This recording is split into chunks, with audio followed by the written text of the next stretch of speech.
Welcome to Top 5 Solo Games.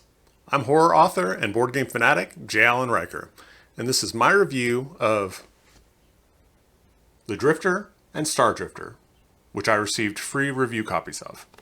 These are adventure books. The book is the game.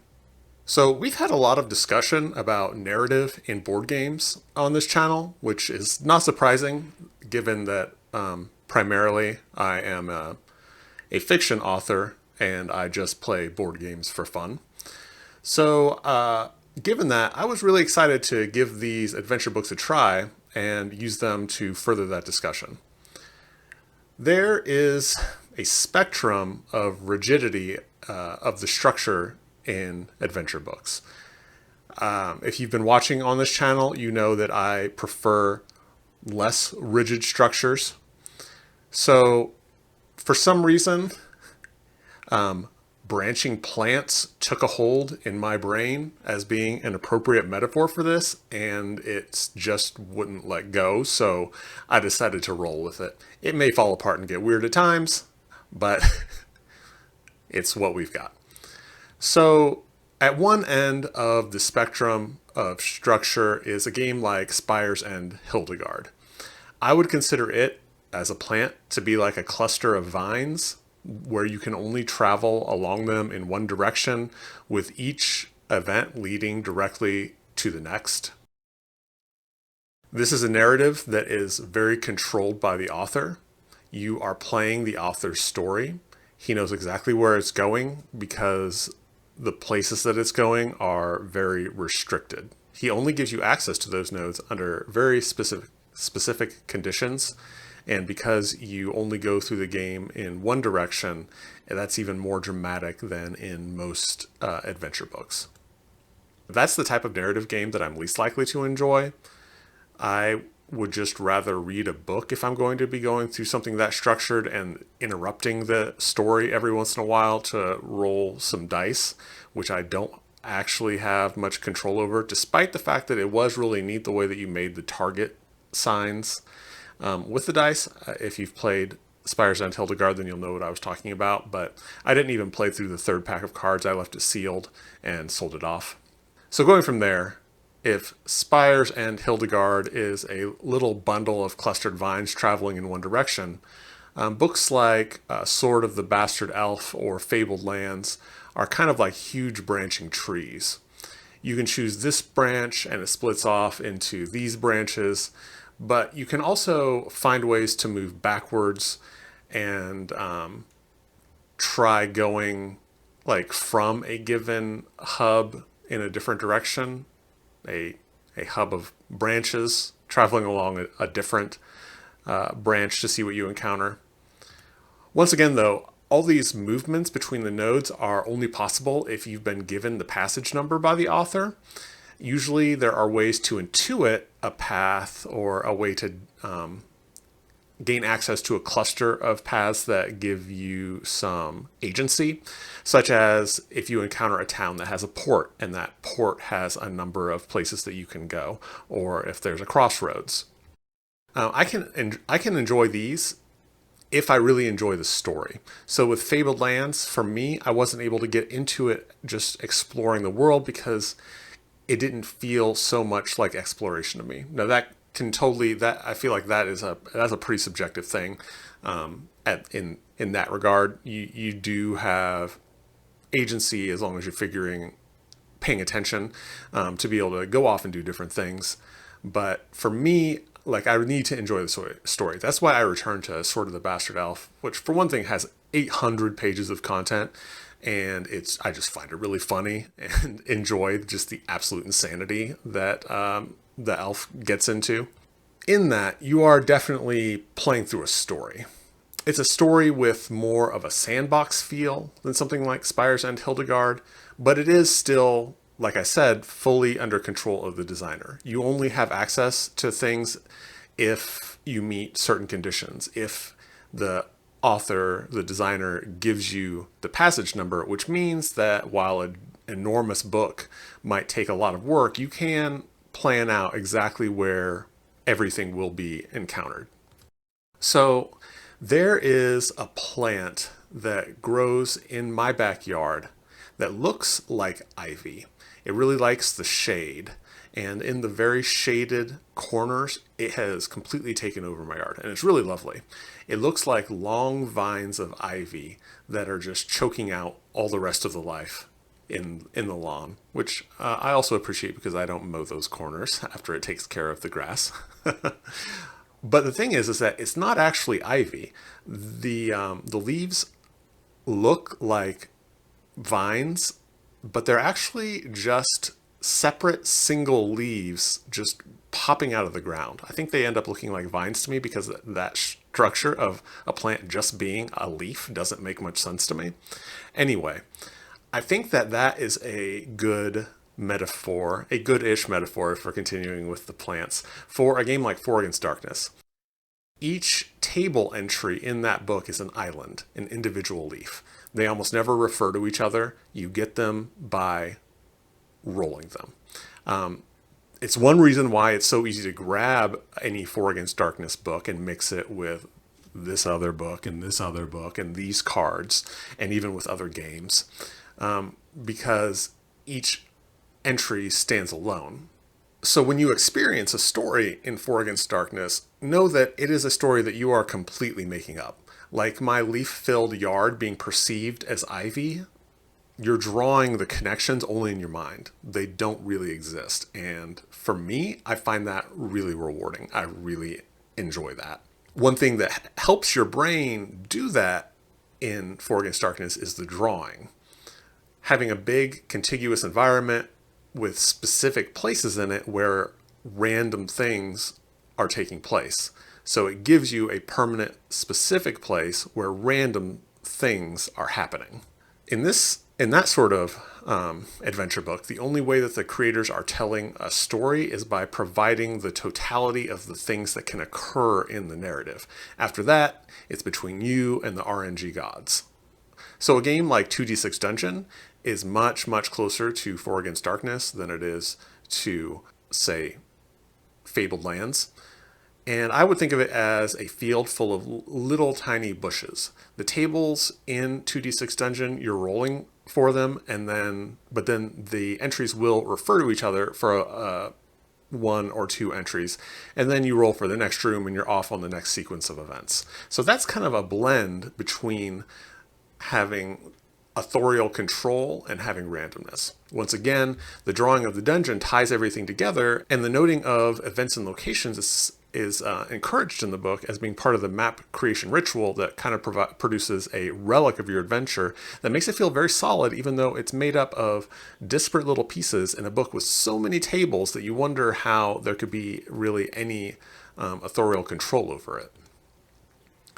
Narratively, the Drifter games are closer to that, but with the bushes out in the field being a little bit bigger, having a little bit larger branches to go off onto. But still, you're jumping from one cluster to one cluster to one cluster. Every day you roll for an event. How notorious you are changes the nature of the events that you're likely to encounter. As you gain attention of the law and dangerous people, or aliens if we're talking about Star Drifter, more dangerous events involving them begin to appear. The event that you roll will usually give you a choice in how you want to proceed. You see a prospector. Do you want to rob him of any gold he might have, or see if he needs help? And then you go to one of 2 entries, depending on your decision. Now, you made that choice. You had agency there, but then those entries are likely going to have you roll, and the higher the better. That accounts for both just table rolls and skill checks. In the case of the prospector, you might need to pass a skill check to see if the story that he's telling you is a lie, or he might ambush you. It might lead to combat. Not a lot of that is under your control. You have a bit of control over how much risk you take, but trouble is going to find you. These are not safe worlds, and, that's why we want to have our adventures in them, right? And you've got a limited resource, karma or destiny, that allows you to reroll, and you are going to need to use those resources very carefully. There are ways to regain them, but you can't count on it. So in my first game I started out playing the Drifter, just wanting to go chronologically. I played it on easy mode by giving myself the highest amount of hunch skill and the lowest notoriety.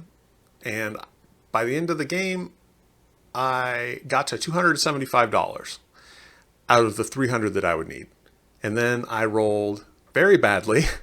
I had no karma left and I died. Like, it was not a, you can make this choice. This choice, it was, I rolled a 1 at the wrong time, you're dead. So sudden death options should be familiar to anyone who read the old choose your own adventure books. But it is harder when you are $25 away from retirement and you've gotten connected emotionally to this particular story with this particular drifter. But it's very easy to just start over and try again. And though you are trying, if you're going to enjoy the game, the better way to describe it is to start over and see what happens. So these are big sandbox games, and that means that there is no end to the story. But there are win conditions that end the game. In Drifter, you're trying to get $300 to fund your retirement. In Star Drifter, you're aiming for 10 star points. Star Drifter does also have lucre currency, but it isn't tied to winning, except that it makes things easier. Both of these games take place on maps. This is the map for Drifter. You'll see it has more detail. It has towns, but it also has terrain types. It has a railroad. This is the printer-friendly map for Star Drifter. It just has planets. Feels a little bit empty, which is something that I'll discuss later. So as you go through events, let's say you're playing the Drifter, you might talk to a person who was victimized by a criminal, and you roll to see which hex the criminal escapes to. This will usually be no further than 6 hexes away. You put a marker on the map and add the encounter to your list of quests. You might be on your way someplace. Like, you might go and take care of it immediately, but then again, you might be traveling someplace. Maybe you're taking a criminal to town to receive a bounty. And once you do that, if nothing more pressing comes up, you'll mosey on that way. One of the things that I like most about the game 5 Leagues from the Borderlands, which is my favorite miniature agnostic skirmish game, is the way that you stack up missions. You take note of rumors and requests, and you choose the one that you want to pursue at any given time. The list gives you a feeling of agency, and also it gives you a feeling that the world is moving. In 5 Leagues, the quests will sometimes expire. Here in the Drifter and Star Drifter, if you encounter a 6th mission, and everybody in these worlds wants something, so it's very easy to encounter more than 5 missions if you're not knocking them out. And if you do, then one of the missions falls off. It timed out. So now that you've got an understanding of what these games offer, kind of how they play, what might someone not like about the Drifter books? So if you want to have a lot of control, you probably won't like these games. You roll to see what happens, and while you make your choices, they will have outcomes that you can't predict. And you know, it makes sense.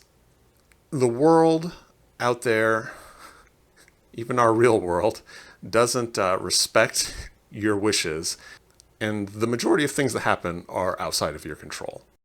And the way that you act, I think we like to say that we can predict what will happen, but you know, we're not super great at it all the time. So an example would be in the Drifter, I ran into the army a bunch of times. But you can't just memorize what happens and choose correctly, because after you make a choice, you're rolling on a table, or you're rolling to pass a skill check. If you want overarching narratives, then this sort of book isn't going to satisfy that desire. There are other adventure books out there for you, ones where you can climb to the very tip top of the tree and experience everything that is supposed to be experienced along the way. But these are sandboxes. I mean, these are scrub fields, tumbleweed fields with little branching bits, but then you jump to the next tumbleweed. I don't think that either of those things, though, are necessarily negatives. So I'm going to provide a retort that gives my view on those things. You don't have control over what happens. It's true. You don't have control over the random events that pop up on any given day. And a lot of times your choice, while you can you can try to lead things in one direction or another, things will happen that you just don't expect. But you know what that makes for? A lot of surprises. Just because you've run into the military 5 times already, you might think you know what's going to happen on the 6th, and then something completely out of nowhere happens, and that can be a lot of fun. As far as the overarching narrative, if you watch this channel, you know that I prefer emergent narratives, and these books are full, just like packed full of small little branching adventures that surprise and delight, and that then in your head you tie together to feel like a beleaguered hero in a world that's outgrown heroes, or like a scoundrel in a world packed full of scoundrels. How you play does change the tone of the game. And like I said, your notoriety level impacts what events will happen to you on a daily basis, and how the law and how the military will respond to you. And that careful construction by the designer of the different parts, the different nodes that can be reached, even though it all can seem like it's random, is really impressive to me in a game that is so freeform. So one like minor frustration, which means that you're not taking the adventure as it's coming to you, is that sometimes you're trying to get someplace and you just can't get there. You keep getting driven off in other directions. I've never played Barbarian Prince, but I know that I've heard that happens a lot because it's hard to choose the direction that you're going. Definitely, this is not that level, especially the Drifter, but in Star Drifter, like there were a couple of times where I was just trying to make it like 2 more hexes, and every time there was some field of energy that was driving me off, or I was having to evade criminals, or the military was putting up a blockade and saying you can't go that way, and I'm like, I just have 1 more hex. All I want to do is deliver this stranded survivor from a spaceship wreck. But I think that you need to, when you play this game, you have to go into it thinking that that's part of the unpredictable fun. It's hard to just travel in a straight line. Another thing in that vein is that as you go through multiple levels of table rolls and skill checks, like passing one after the other, you might flub like the 7th one, and it can still really hurt you. The other successes might lessen the impact by putting you into like a good results table so that even the worst result on it isn't like deadly. But then again, it might not. I'm pretty sure that in that first game where I got to 275 that I had gotten good rolls on a few rolls, and then I had one pretty bad one and one really terrible one, and that was it. Game over. That can feel a little bit frustrating, but once again, I think you need to look at it as a story that you're watching kind of from the outside and try to detach yourself a little bit from it. And in that case, the not being able to predict what happens next, just like watching a movie, is a good thing. The only thing about the Drifter and Star Drifter that I do wish was different, that is more of a negative for me, is that I don't think that you feel super grounded in the maps. And the hex maps do set the Drifter and Star Drifter apart from other games, and I wish that it was a little bit more concrete. Like we talked about in 4 Against Darkness and 2d6 Dungeon, totally random things pop up, but you've hand-drawn the specific place where it occurs, and that ties those things together. In the Drifter, the map is set. You do kind of draw on it by placing tokens that mark the locations of potential next events on your list of quests that you've encountered. But most of the events in the book, when you're just randomly rolling, when you're not taking on a particular quest, they can take place anywhere, which makes the map feel kind of less real. It makes it feel more like you're floating, and if you look over, you can remind yourself that, yeah, you are on a map. But usually, like, there are a number of types of environments in the Drifter, from like prairies to mountains, but that type of environment very rarely actually comes into play. The tables aren't separated out based on environment type. But then again, the feeling of anything being possible is what I love about these games. I don't want to travel from node to node along strictly controlled branches where everything is keyed very specifically to hexes. I like the sandbox feel. I think it makes it like infinitely replayable, for one thing. You don't remember that if you go to this hex, you'll be able to do these things. So it's a trade-off. I think it's one with enough benefits that it was a good one to make. But if a third version of this comes out, I do think it would be cool to have the type of environment you're on, maybe have the events split up into tables along those, so that you have a more of a feeling of the physical place that you're occupying. So I've been talking about some things that some people may consider drawbacks, but on the whole, the good qualities of these two games far outweighs the few potential negatives. For example, despite everything that you can do in these games, they are very easy to pick up and play. You can put these on you learn the game in 10 minutes and you are ready to go. And then you can put it on a shelf and come back to it and be ready to jump into a new story immediately. The encounters are many and varied. These are thick books filled with possibilities. You will see new things every time you play. And if you've somehow spent enough time with this game to see everything, you have gotten much, much more than your money's worth out of it. Like, these are very generous games. When you look at table-driven games, which this is, some of them are kind of skimpy, and some of them give you a lot. These games give you a lot. And then there's just the way that, like, the feelings that the games evoke. It does feel like you're in these worlds. In the Drifter, you feel like a poor, tired gunslinger, sick of like scrimping to get by and like living out in a hostile world. And you're trying to find a way out alive, but the thing is you need money. And so you feel that pull of greed and easy money. Like when you were given the option to rob someone, they didn't do anything to you. Are you trying to play a good character or a bad character? Like, if you're trying to play even when you're trying to play a good character, you think, am I ever going to get $300 if I don't start taking it from people? But then things can get real hard for you if you become notorious. So you try to do good, but someone else trying to get ahead in this dog-eat-dog world betrays you. And you realize that doing good doesn't always profit. In Star Drifter, you man a ship and make your way across the stars. You take on wild adventures and encounter strange and impossible to predict things in the depths of space. Is the SOS coming from a lost royal child whose family will reward you handsomely? That happened to me.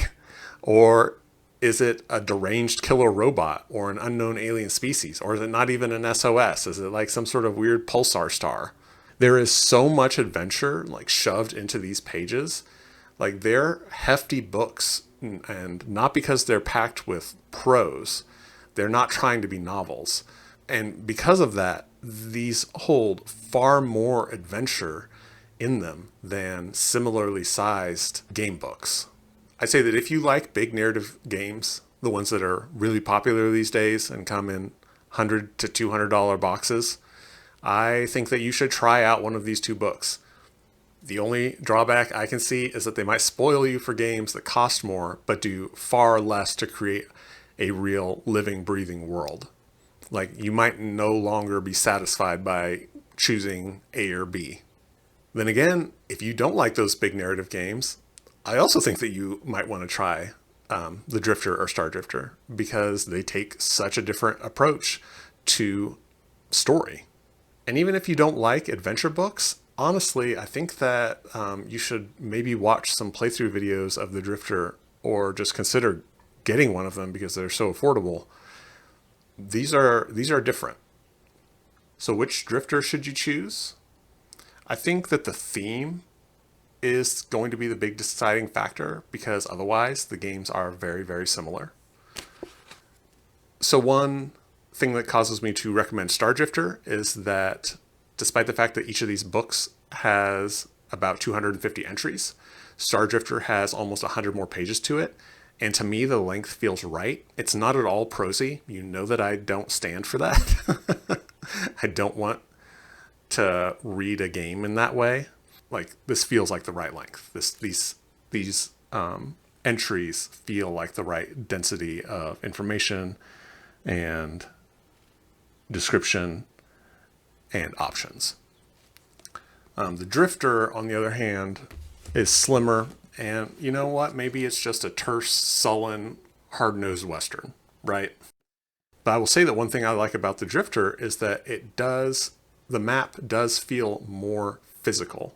It feels more like something that ties everything together because it has those different environmental hex types rather than just kind of the floating planets that Star Drifter has.